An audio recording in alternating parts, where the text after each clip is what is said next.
Va ten apačioj antenos stovi žmogus. Šiandieną mes vykstame pasižiūrėti į Ace High NATO apleistą radio ryšio bazę. Rimtai kamera ant kampo. Bandom eiti į bazę. Man bevaikštant kilo toksai klausimas. Kaip šitas objektas buvo pastatytas? Sveiki, eterė laida Praeities žvalgas. Aš Arūnas Jasiukevičius, sveikinuosi su jumis iš Italijos.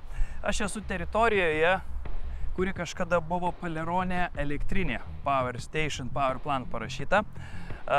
Didžiulė buvo teritorija, kurią buvo planas įsisavinti ir rekonstruoti, bet kažkas nepaėjo. Štai žiūrėkite, yra teritorija, apleisti pastatai, čia yra buvę administraciniai, galbūt netgi ir gyvenamieji pastatai, ten toliau matosi elektrinė ir visa teritorija yra naujai išasfaltuota, sudėta trinkelėmis, nauji šaligatviai ir viskas apžėlė žole. Net va šviestuvai lediniai sudėti, bet kažkas nepaėjo ir planas liko neįgyvendintas. Nežiūrint to, aš vis tiek apeisiu ir parodysiu, kaip atrodė senoji elektrinė. Čia netgi savo geležinkelio pastatą turėjo kažkokią stotelę. Geležinkelis.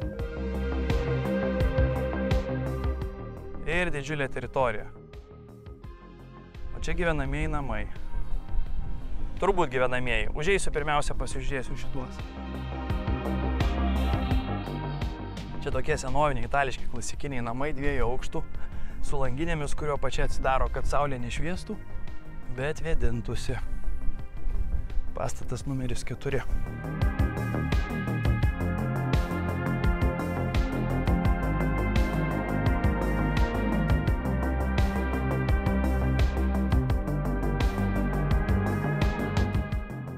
Čia kažkokia įstaiga turbūt buvo, nes namuose turbūt kabinetinių lentelių niekas nenaudotų.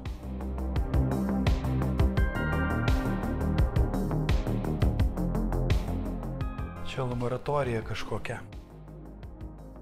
Žiūrėkit, kriauklė kokio dydžio. Spintutė. Marmuras ant sienų. Čia oro užtraukimo spilta.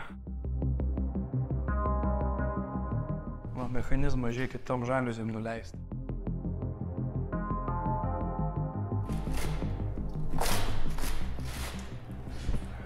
Jau nelabai čia veikia. Čia kitas išėjimas.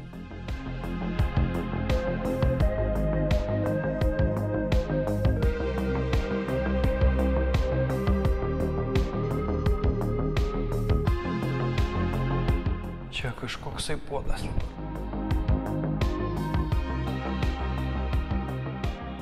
Man čia viskas aišku, plius minus. Manau, kad antras pastatas irgi yra tas pats, jį nėra prasmės eit. Prie elektrinių būdavo tokie statiniai, kur laboratorijos, kurie imdavo įvairius mėginius. Ten tirdavo dūmus, kurą, ypač jeigu būdavo kažkokiu dizeliniu, pavyzdžiui, ar skystų kūrų kūrenama elektrinė, tai imdavo kūro mėginius prieš pildami juos į katilus. Va, čia dar kažkokie pastatai. Simetriškai abiejose gatvės pusėse vienodi.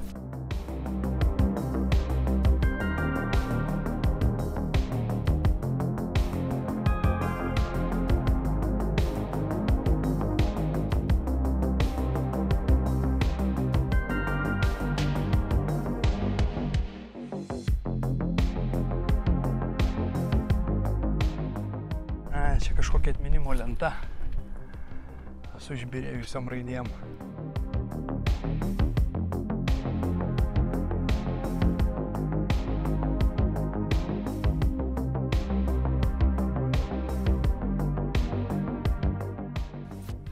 Čia šita vieta atrodo įdomi, kaip kokia apokalipsė bus. Gatvės naujai išasfaltuotos, bet viskas apleista. Aš manau, čia greičiausiai buvo koks nors projektas. Turėjo gal šitam kvartalą daryti, kokių gyvenamų namų, čia gal kokius biurus padaryti. Bet gal kažkas pastrigo su kokiais nors statybos leidimais. Ir teritorija taip ir liko neįsisavinta.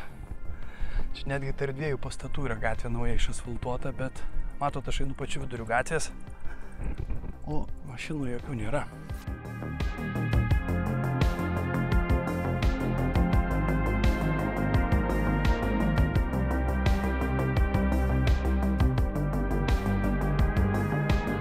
Blemba, Italijoje labai nedėkingas landžiojimui kraštas. daugumoje vietų auga štai tokios akacijos krūmai, per jas prasibrauti yra baisiai skausminga. Ypač jeigu karštas oras ir trumpom rankovėm. Gerai, dar vienas pastatas, pažymėtas numeriu 73. O kaip iki jo patekti? Aha. Per tos pačius akacijų šabakštynus. Blemba, nefainai žiauriai. O čia takelis kažkoks pramintas.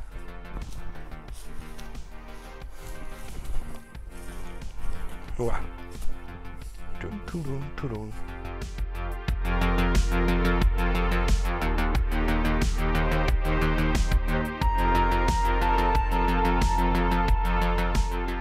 Oi, lubos kokius aukštus. Langeliai. Tuščia. Tuščia, nieko nėra.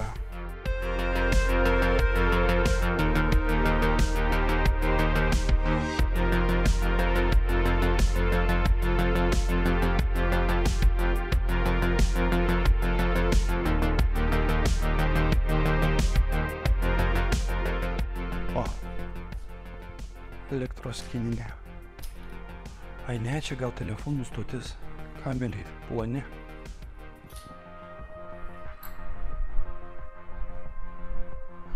Gražus marmuriniai laiptai, o turėklų jau nebeliko.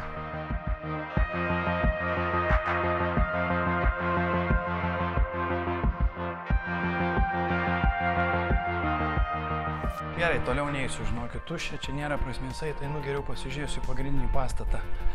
Į tą, kur kamenas kyšo. Greičiau ten dar prabėgu. Aš internete nuotraukas mačiau, kad čia yra išlikę kažkokie įrengimai. Lengi, pavyzdžiui, pažiūrėkit, prie tų visų akacijų dar priedovat yra tokios gervuogės. Uogos tai žiauriai skanios. Bet kai reikia prasibraut per tokius brūzgynus.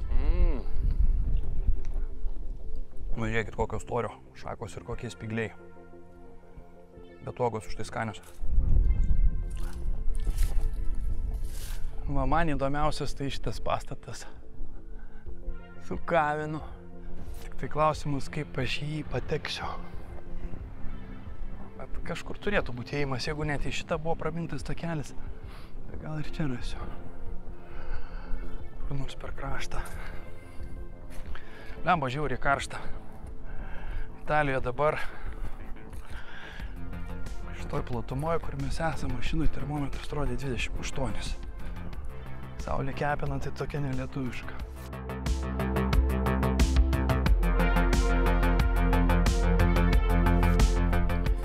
Va, toks nežymus takelis per avietės ir akacijas. Ir aš tuoj būsiu viduje.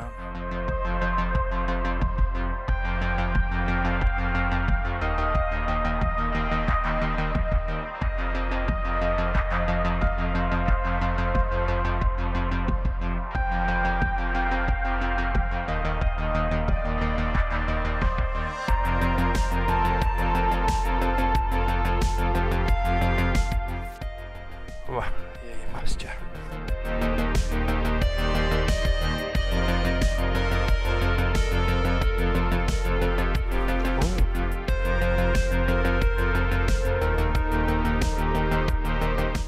Įrangos šiek tiek yra likę. Katilai didžiuliai. Chebra, per kur užlipoti į viršų?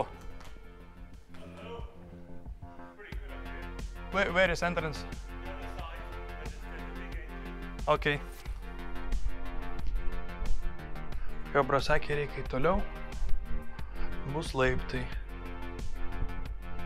Čia iš kol kas po katilais vaikštau po apačią ir laiptų nėra.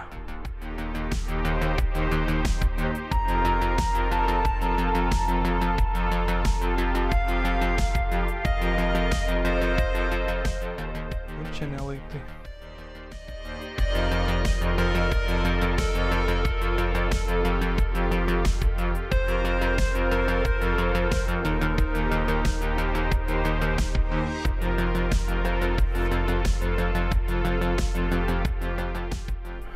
Va.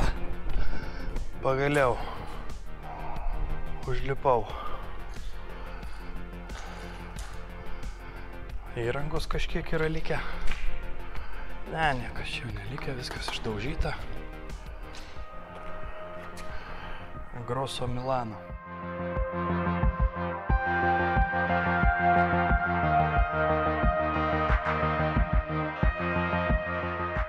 Bliamba, šitas ratukas tai įspūdingai atrodo.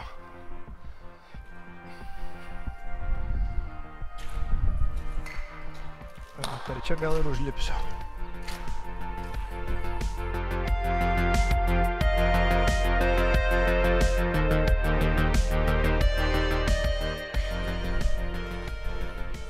O.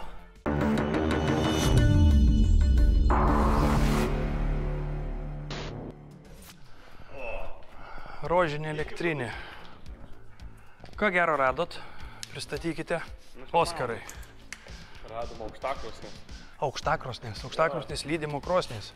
Ne, čia buvo elektros...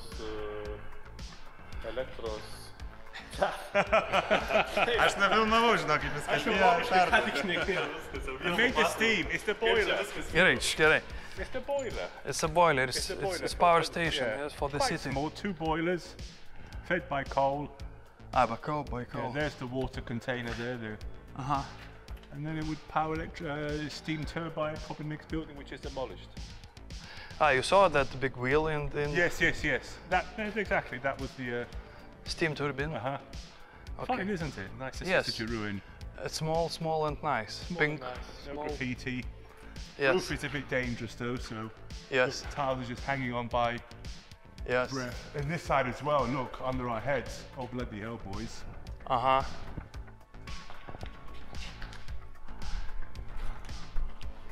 What year? Fabrika. Kilogramai.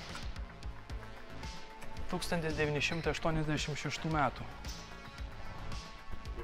86 metų katilas šitas. Tai šitas. O šito. Radai užrašą? Kortelė. 77 metų. Aha. Ištas tikrai sen. Labai graži lentelė. O šitie tai dar senesni. Blemba, čia anglim kraudavo. Ai, čia va pakrovimo pakura. Ne, čia pelenam. Čia pelenam? Išpirėdavo, jo. O kur?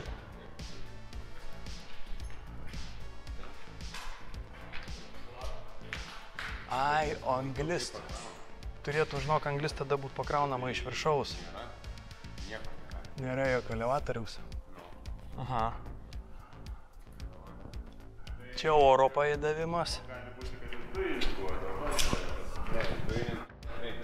Kodėl pelenai žiūrėjau? Va čia va, problemas, bet tai čia trūksta turbūt.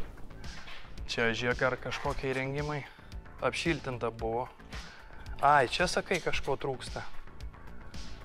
Žinok, čia dujinis. Iš drūnai. O iš kam pelenam? Tai Ai, gal perdaryta buvo, ne? gali būti perdaryta. Pasižiūrėk degimo kamerą, kokia yra švari. Jeigu čia būtų anglis, čia būtų viskas juoda. O čia ne juoda. Čia, žinok, dujinis katilas buvo. Ai, čia va kažką reguliuot galima buvo.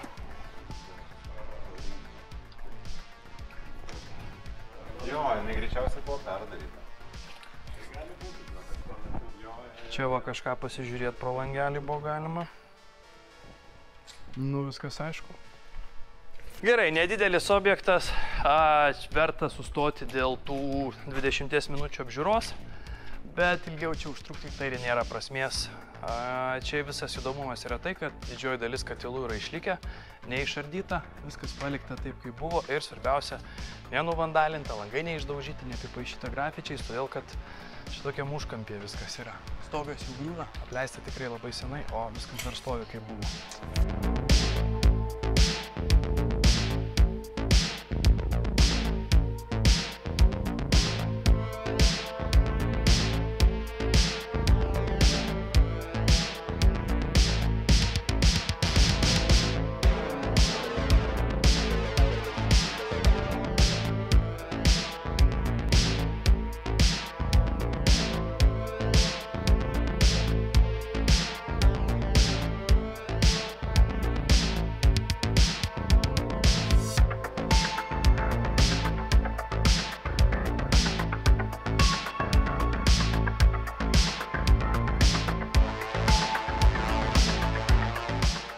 Frankotosi. Čia stūmoklis kažkoksai turėjo būti. Tas daiktas sukasi ant kažkokios pavaros. Tai čia va pavara. Dantračiai. Čia stabdis. Rankelis šitų daiktų stabdis. Tas sukasi. Čia alkūninis velenas. Čia stūmoklis. O čia kažkas. Ai, žinot kas čia? Čia yra senovinė garo mašina. Čia kaip garvežiuose būdavo. O čia stovėjo didžiulis diržas, o čia stovėjo generatorius. Iš elektrinės katilų ateidavo karštas garas, ateidavo į šitą garo mašiną. Garo mašina stumdavo tą stūmoklį, sukdavo tą didžiulį ratą ir čia per pavarą sukdavo ant čia pritvirtintą generatorių ir čia gamindavo elektrą. O čia va prietaisai visi rodydavo. Kiek tos elektros yra pagaminta? 100.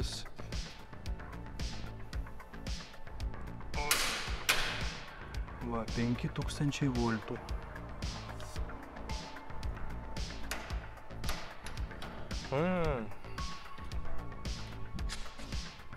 Sala transformatorė. 220 voltų. Oficina. Viskas aišku, senovinė miesto šiluminė katilinė kartu su elektrinė. Pavyko išsiaiškinti paskirtį iš to pastato. Toks įdomus jungiklis stiklinis. Žiūrėkit.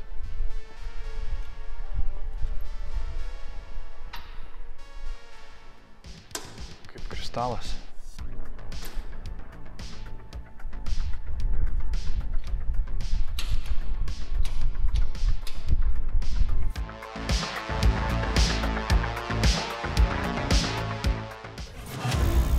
Ką tik perlipau per tvorą ir patekau į apleistą malūną.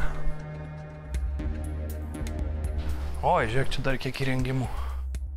Panašu, kad iš viso šito objekto iškeliavo tik tai metalinės grūdų saugyklos. Rimtai mes taip aukštai užlipę buvom.